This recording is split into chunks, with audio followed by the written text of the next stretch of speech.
You know, I wanted to tell this story since I was 13 when I wrote the tale as fiction and handed it into English class.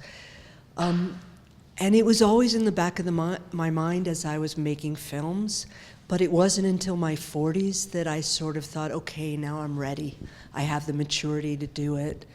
And there was a light bulb moment. I was making another film about women around the world, and it was not about abuse. But every other woman had an abuse story, and it didn't matter what class, it didn't matter the culture, it didn't matter the color, and their stories just like floored me because they had a system or a paradigm that looked like my story. Suddenly, I couldn't see it as my own private little narrative, and it was like I went click into a universal female narrative that many women and boys, many girls and boys have gone through of sexual abuse. And so that word came to me because up till then I'd always called it a relationship. I really wanted to do a film about memory, and this strange fact that how that little girl I was molded the memory of the event to make me a hero, to make me someone who could go out in the world and climb mountains and be unafraid. And yet it wasn't the whole story. So I had only allowed myself to sort of take in part of the story. I hadn't forgotten the other part. I just didn't absorb it or face it. I never wanted to make a documentary about this. There is no images, there's no evidence. The real people would never talk directly about abuse. But also, I don't know why, even as a child, I wrote it as fiction. So for me, the fact that we're doing a story about memory, we've got to get into that narrative world of how do you show memory?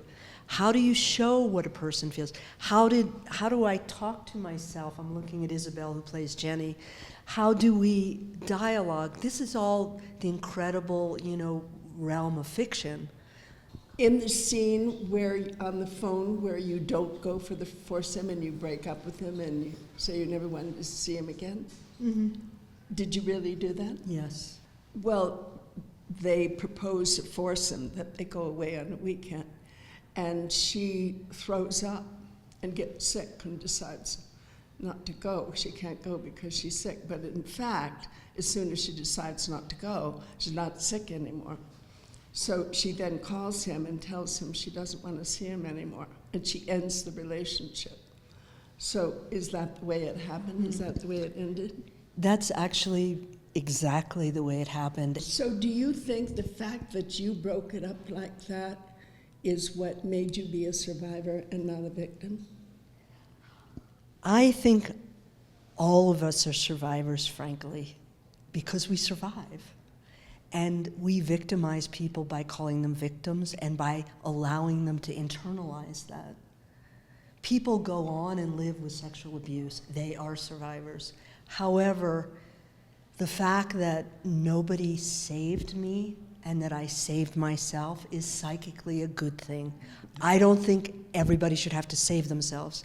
But of course, I felt like I'm the strong one, but I also felt like adults can help me. Adults are stupid. Adults don't see. Adults are, impossible.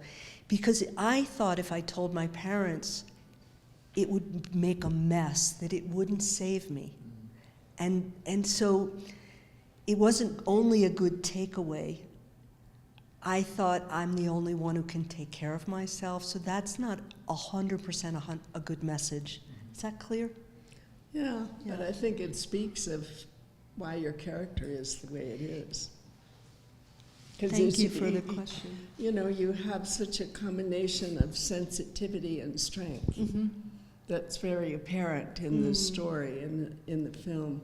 Thank you. I mean, I think what we should be teaching, and I have no idea how to do this, is resilience. We want our children to be resilient. We cannot protect them all the time, and actually protecting them all the time sometimes makes them weaker. So, and adolescents, they want to push the boundaries. And so I was pushing the boundaries. I thought I was making a choice. And yet, my parents, they did love me. They had given me a lot of strength. And I think in the bigger picture, they had made me resilient, even though they failed in a sense at that moment. They didn't fail in the big picture. They were parenting. So, and it's also, last thing I'll say is that it shows you that even good parents, bad things can happen to their kids. It's not a lapse on parenthood. It's not that they were bad parents, that they didn't love me. They loved me. They weren't always there all the time, you know?